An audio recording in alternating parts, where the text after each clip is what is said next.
అలాగా దేవుని సంబంధమైనటువంటి లెక్కలు నేర్చుకోగలిగితే అభివృద్ధి కనబడుతుంది. ఏ విధంగా అనేది నాకు తెలియదు, ఏ మార్గం అనేది నాకు తెలియదు, ఏ కార్యం చేస్తాడో నాకు తెలియదు. చాలాసార్లు ఇదే చెప్తాను పిల్లరా. కానీ దేవుడు అద్భుతమైన కార్యాన్ని చేస్తాడు, ఆశ్చర్యమైన కార్యాన్ని చెప్పండి చేస్తాడు. శ్రేష్టమైన మార్గాలు జీవితంలో తెరుస్తాడు ఆయన. మనం అది నమ్మాలి. మనము పిల్లరా, మనము వట్టి వాళ్ళమి, కానీ భాగ్యము కలుగుజేయవాడు ఆయనే. భాగ్యము కలుగుజేయవాడు ఆయనే. మన దీనస్థితిని సంపన్న స్థితిలోకి తీసుకెళ్ళగలిగిన వాడు ఆయనే.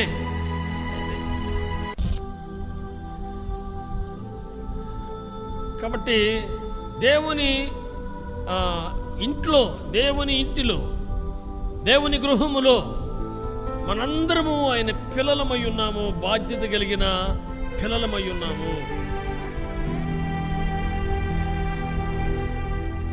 కాబట్టి ఆయన భోజనము బల్ల చుట్టూ ఎలాగున్నా మనము ఒలీవ మొక్కల వలె అలా ఉండాలి.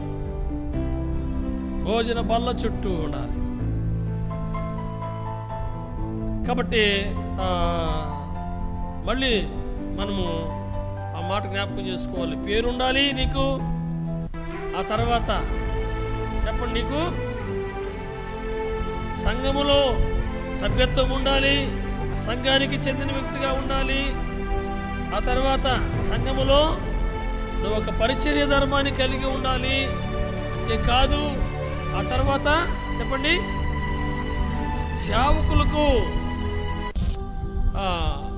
ఈవిని ఫిలిప్పీ పత్రికలు చూడండి, సహాయురాలు అని ఇక్కడ రాయబడింది. ఫిలిప్పీ పత్రిక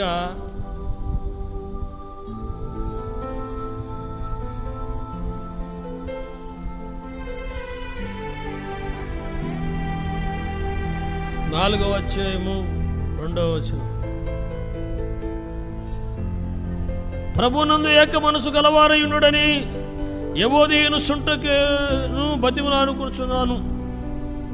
అవును నిజమైన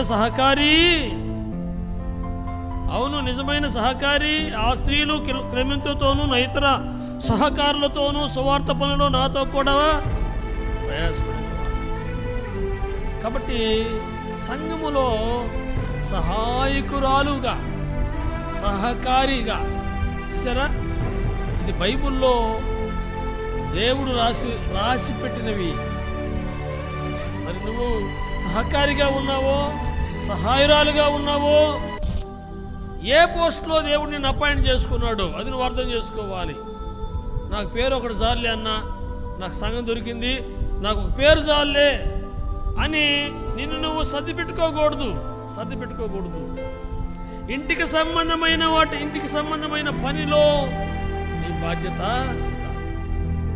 ఒక పెళ్ళి అనుకోండి, ఇంట్లో ఒక పెళ్ళి అన్నారు, ఏం చేస్తాము? అందరము